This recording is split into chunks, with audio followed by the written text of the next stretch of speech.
I obviously, when I die, in my obituary column, it will say Robert Englund, a.k.a. Freddy Krueger. But somehow I became sort of like Vincent Price or Boris Karloff since the middle 80s. And you learn in Hollywood, it's very hard to control a career. I know wonderful actors who tried to control their career and they hurt themselves. Try to steer yourself a certain way, but you don't really understand how the audience sees you or the audience wants you. And I was very lucky. I was in my early 30s when I did the first Nightmare on Elm Street film. And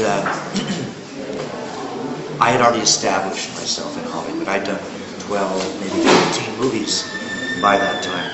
I had been part of the independent cinema of the 1970s. And also I had a hit television show, and I have many fans here in Italy of that show, The Visitors, V on television. Another V. And so I was very lucky.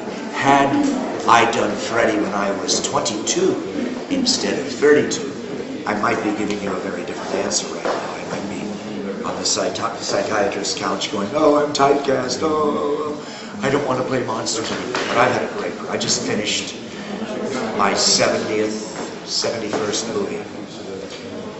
Began my career starting with Henry Fonda.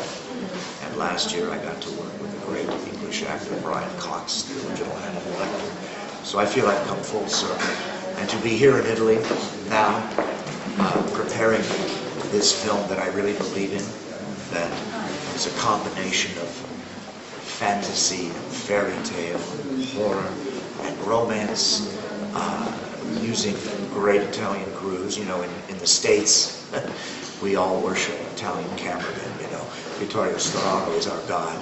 So I'm, you know, anxious and excited about, you know, choosing my Italian crew and meeting them and having them giving me all of their ideas and being able to, like, you know, use their imagination. And this is all because I came here years ago to the Telegatto Awards in Milano for visitors, for, you know, or came to Rome or Milan to do publicity for Freddy Krueger. And had I not began like that, I wouldn't be where I am today. You know, sitting all day and interviewing beautiful Italian actresses.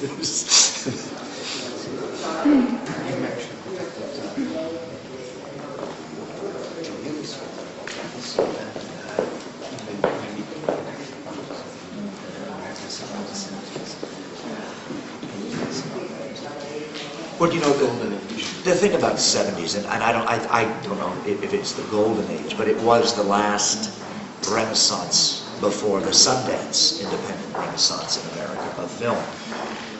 Before Jaws, which invented the summer blockbuster experience for American marketing cinema, there was a lot more financing money around to take chances on independent films. For me, I was spoiled, you see. I starred in my first movie in 1973 for Daniel Penn. We did Raisin and His Son, the famous African-American film with Sidney Poitier. And then Bob Rafelson, as you just mentioned, and then Robert Aldrich, and Frank Pearson, who wrote Dog Day Afternoon. I worked with Frank. Gilbert Cates, the president of the Directors Guild of America. I did a film with him with Lillian Gish from the Simon movies. She was still alive then. So this was my experience then. I starred with Susan Sarandon and Henry Fonda. So I got very, very spoiled, which is not a good sense of reality to have. What's been fortunate for me now is that I work in Europe as well, because I've done so much publicity and so many festivals here, and I have so many friends here. Like, I wouldn't be here now had I not met a partner from Lee Dark Wars, Perchi, years ago at the Dylan Dog Festival up in Milan. So that's what's kept it fresh for me, is going back and forth between the sort of genre films of the States and then coming over to Europe and being able to work in the European cinema as well. Alex, last question.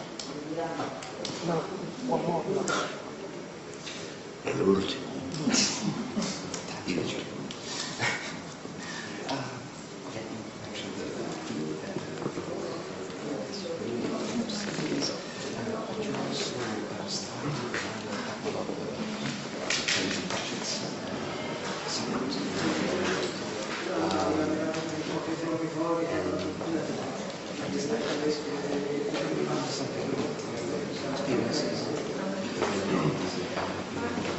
Well, Nightmare Cafe was the middle of the 90s, and that was a great experience because, and that show, I wish it was still on.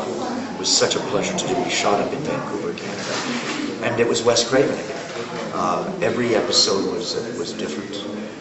We worked with brilliant actors, the great African-American actress who played Tina Turner was one of our guests.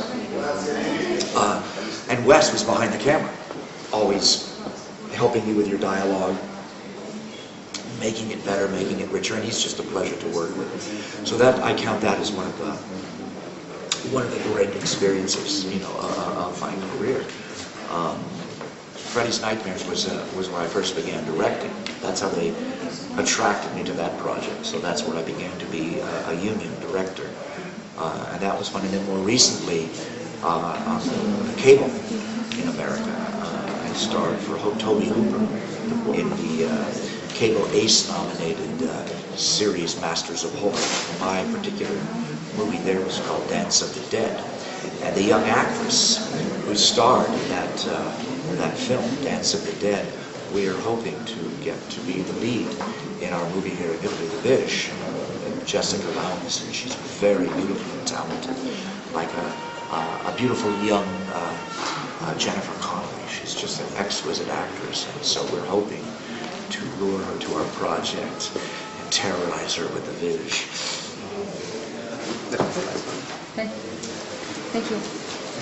Thank you.